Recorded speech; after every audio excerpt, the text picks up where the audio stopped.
తూర్పు గోదావరి జిల్లా గోకవరం అక్రమ మైనింగ్ కు అడ్డాగా మారింది. అనుమతులను మించి తవ్వకాలు జరుపుతున్నా అధికారులు ఎటువంటి చర్యలు చేపట్టడం లేదంటూ గ్రామస్తులు ఆరోపిస్తున్నారు.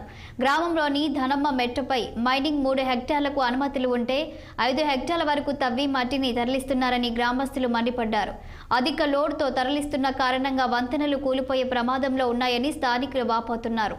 ఎన్నిసార్లు ఫిర్యాదు చేసినా రెవెన్యూ, మైనింగ్, ఫారెస్ట్ అధికారులు పట్టించుకోవట్లేదని స్థానికులు ఆగ్రహం వ్యక్తం చేశారు.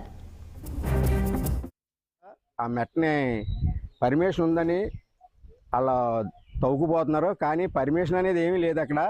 కానీ అధికారులకి కంప్లైంట్ ఇస్తున్నాం, కానీ అధికారులు కూడా ఎవరు పట్టించుకోవడం లేదు. రెవెన్యూ అధికారులకు ఇచ్చాం, మైనింగ్ అధికారులకు ఇచ్చాం, ఫారెస్ట్ అధికారులకు ఇచ్చాం.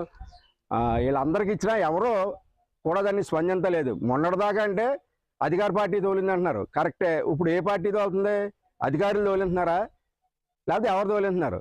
అధికారులు కూడా చూసి చూడనట్టు పోతున్నారు. ఇది మెట్ట రోడ్డు మీద, నడి రోడ్డు మీదే వెళ్తున్నాయి లారీలు, కానీ ఎక్కడి నుంచి వెళ్తున్నాయి ఏంటనేది అధికారులు మాత్రం, మైనింగ్ వాళ్ళు కానీ, ఫారెస్ట్ వాళ్ళు కానీ, రెవెన్యూ వాళ్ళు కానీ, వీళ్ళు కానీ ఎవరూ పట్టించుకుంటా లేదు.